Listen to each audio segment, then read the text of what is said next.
Qu'est-ce qu'on fait en général quand on arrive dans un parc national? La première chose qu'on fait? Ouais. C'est en général la première chose qu'on visite dans les visitor centers. Mais c'est toujours propre, c'est toujours bien aménagé, donc c'est top.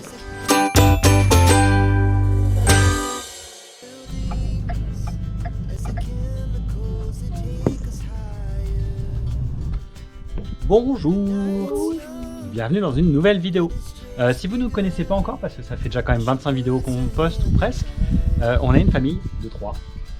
Avec Myriam, Nicolas, Joshua. Et on est aux États-Unis pour 6 mois. Et là, on est à peu près à la moitié de notre voyage. On est au Texas, à la limite du Nouveau-Mexique, à Fort Davis National Park. Un ancien fort militaire des années 1850-1890. Venez avec nous dans cette visite. C'est parti. Et le fort a été établi en 1854 et il a arrêté d'être en opération à partir de 1891. Donc là, il reste encore pas mal de bâtiments. On va aller voir ça. Et ça a été tout réhabilité par les parcs nationaux dans les années 65 à peu près. Et voir les différents bâtiments qui ont été rénovés.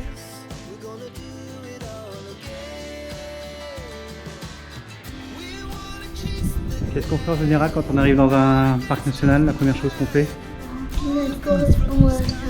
Ouais. C'est en général la première chose qu'on visite dans les visitor centers. Mais c'est toujours propre, c'est toujours bien aménagé, donc c'est top.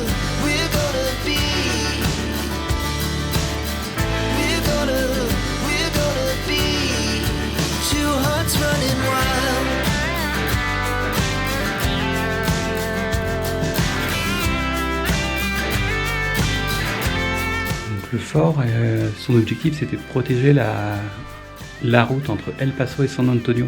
On est à peu près à 200 miles de El Paso à l'ouest et à 400 miles de San Antonio à l'est. Et donc il y avait une route commerciale qui passait par là.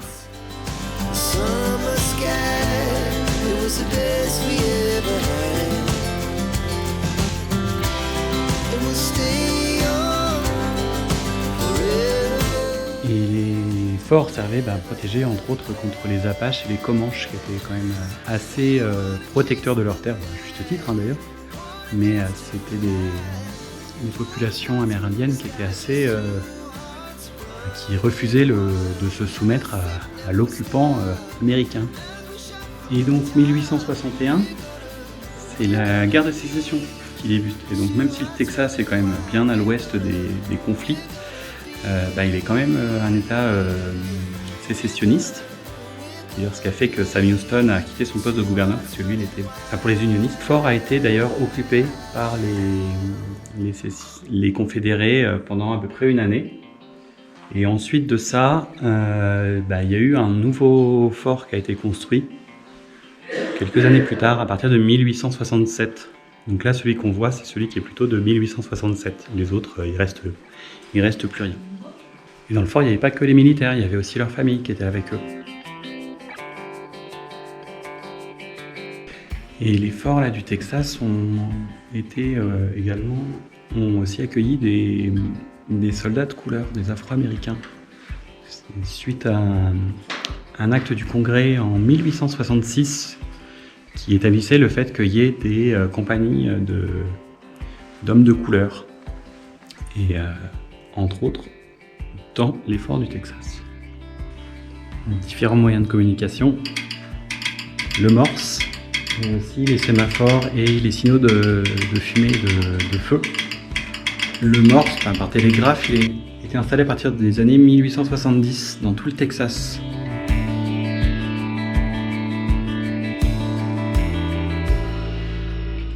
Et le fort, comme je disais, a fermé en 1890, principalement parce que le train est arrivé dans les années 1880 et a rendu les routes plus rapides et plus sécuritaires.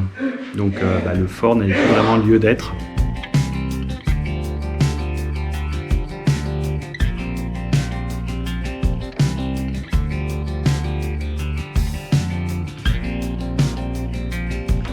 La Gatling et puis le chariot à munitions derrière.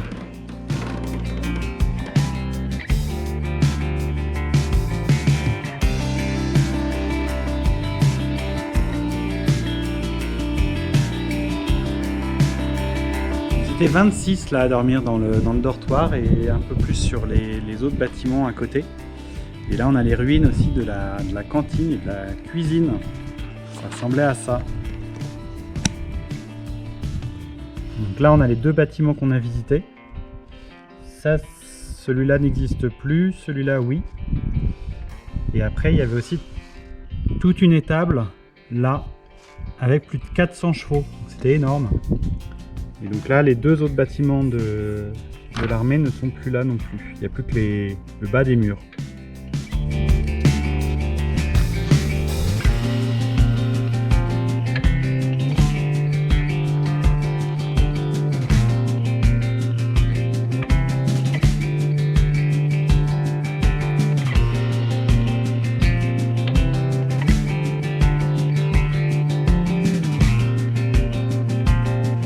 Ils étaient bien logés les officiers, hein. Plutôt pas mal, hein.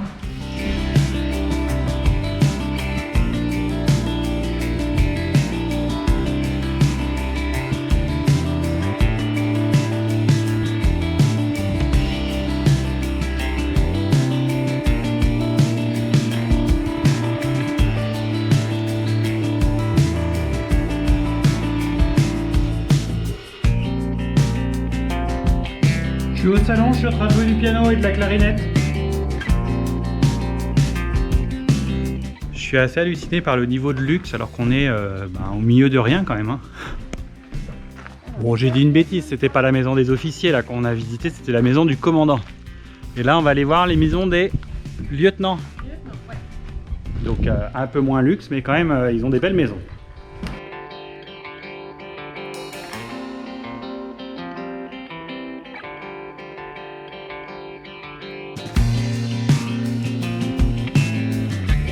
Là, ils étaient deux lieutenants à se partager la maison. Donc en fait, la pièce principale dans laquelle je suis, c'était le salon qui se partageait pour déjeuner.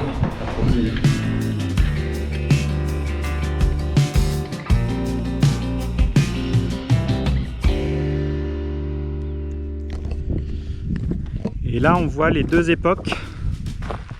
On a les restes du premier fort construit entre 1856 et 1862 et à côté on a le fort moderne. Ce qui est en briques là, qui reste un peu en diagonale, c'est l'ancien fort et ce qui est en pierre par contre c'est le nouveau. Et là-bas au bout c'est l'hôpital qui est plus récent lui aussi et qui a été rénové plus récemment également.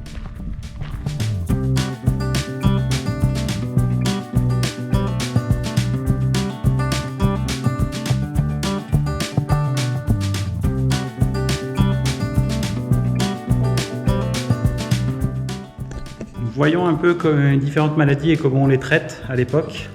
Entre autres là le mal de tête. Avec un peu d'arsenic et d'opium ça passe. Ouais. Je préfère les faire à Gand, hein. Quelques instruments médicaux ou de torture hein, à l'époque. Ça rigolait pas, entre la scie pour amputer ou là c'est pour enlever les amygdales. Ou ça pour faire une trépanation. Et à Fort Davis, ils avaient parmi les meilleurs chirurgiens de l'époque, même si au final la chirurgie était très peu utilisée parce qu'il n'y avait pas d'antibiotiques à l'époque et au final une chirurgie c'était souvent signe de décès quelques jours plus tard à cause de l'infection. C'était surtout là pour s'assurer de la propreté et de la nourriture.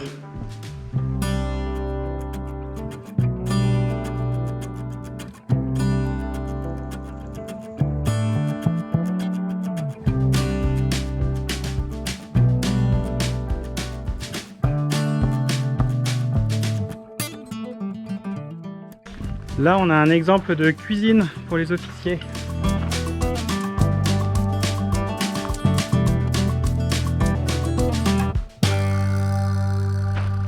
Parce que les lieutenants étaient assez payés pour pouvoir embaucher des servants, des serviteurs, qui pouvaient être soit des gens de la ville, soit aussi des soldats sur leur temps libre. Ils venaient faire quelques tâches ménagères pour arrondir un peu les fins de mois.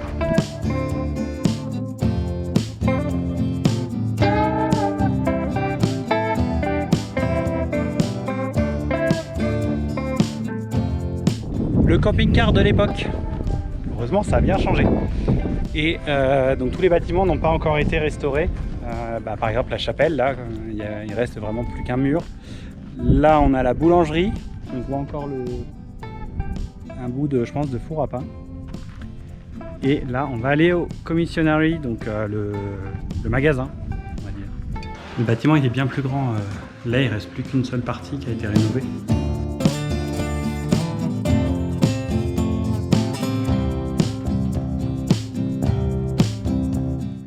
Il en fallait des vivres pour nourrir 500 personnes là, sur le fort.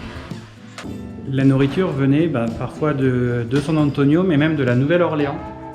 Donc ça commence à faire une sacrée trotte, parce que déjà de San Antonio, il y a 450 miles, sachant qu'en général, une caravane avançait de 8 miles par jour. Donc il fallait 57 jours pour venir de San Antonio, donc 2 mois.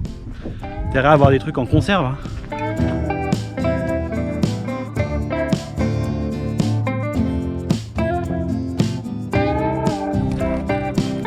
Bonjour toi.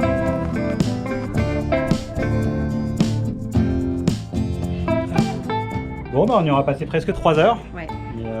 C'est grand presque, en fait, c'est ouais, quasiment 3 heures. C'était intéressant, et puis c'est bien reconstitué, reconstruit, mais sans dénaturer le lieu. Donc si vous êtes entre Big Bend et Guadalupe Mountains, Carlsbad, dans ces coins-là, n'hésitez pas à passer, sinon c'est aussi un peu plus au sud de l'I10. Donc je pense que ça peut valoir le détour. Alors, entre le détour et la visite, il faut prévoir presque une journée peut-être. Mais voilà, c'était sympa à faire Fort Davis. Et donc là, profitez-en, abonnez-vous, mettez un pouce, posez-nous des questions en commentaire, sur Instagram aussi. Oui. Et on se retrouve pour Guadalupe Mountains. Donc peut-être des trucs connus.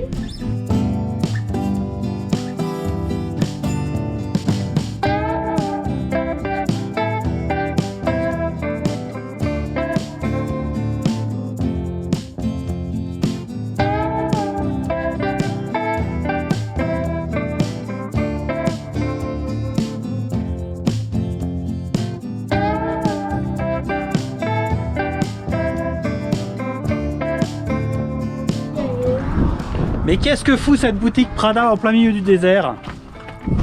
Eh bien, c'est une œuvre artistique créée en octobre 2005 par les artistes Elm Green et Darkset.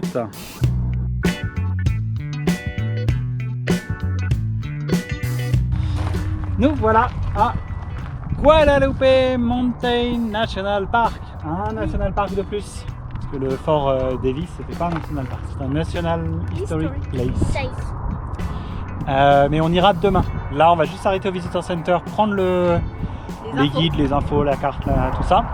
On a de la chance parce qu'on pensait arriver alors que c'est fermé, mais non, parce qu'on vient de passer sur le fuseau horaire des montagnes. Donc on a gagné 1 heure, du coup, il est 1 heure de moins. Et dans quelques miles, on rentrera au Nouveau-Mexique.